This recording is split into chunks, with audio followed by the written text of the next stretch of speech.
Sehingga saudara-saudara ketika dia mati suri, ya, jadi kalau banyak orang dalam tiba-tiba dia bangkit, luar biasa.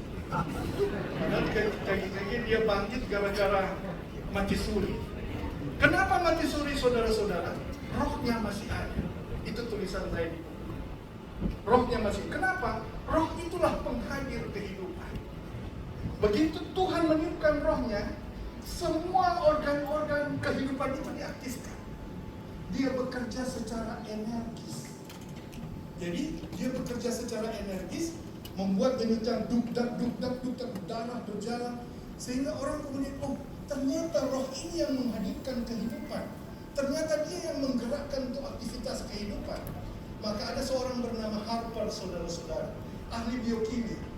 Dia ingin mengetahui berapa besar tenaga ini. Roh ini bekerja secara energis, berapa besar kekuatannya. Maka dia coba mengkonversi itu. Kalau dia hadir sebagai penghadir kehidupan, itu disebut sebagai energi potensial. Tapi kalau itu kayak begini itu lampu, ini namanya energi kinetik, dapat dihitung. Maka dia coba mengkonversi dari energi potensial ini kepada energi kinetik. Hasilnya, saudara-saudara sekalian, satu kota Jakarta Utara ini bisa dihidupkan oleh satu orang.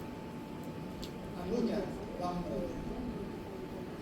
Kekuatan energi yang bekerja pada sel-sel ini, saudara-saudara sekalian, bisa menghidupkan satu kota Jakarta Utara.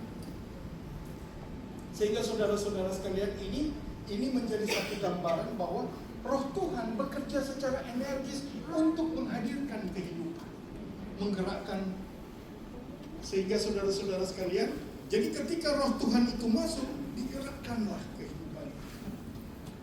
Sehingga saudara-saudara, ternyata kehidupan itu hadir karena memang betul-betul karena Tuhan datang. Roh Tuhanlah yang kemudian hadir dan kemudian kehidupan itu datang.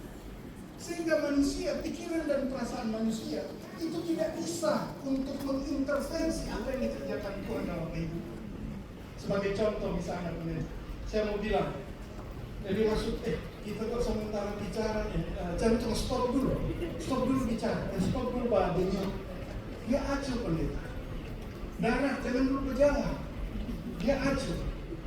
Atau misalnya ada orang Nadu bilang tokofore atau gemetaran, stop dulu jangan, enggak, dia kerja sendiri. Sehingga kemudian kita bilang stop dulu bernafas, tidak bisa. Pikiran dan perasaan manusia ternyata tidak mampu mengintervensi datang dan perginya kehidupan. Karena roh Tuhan itulah yang bekerja secara mandiri.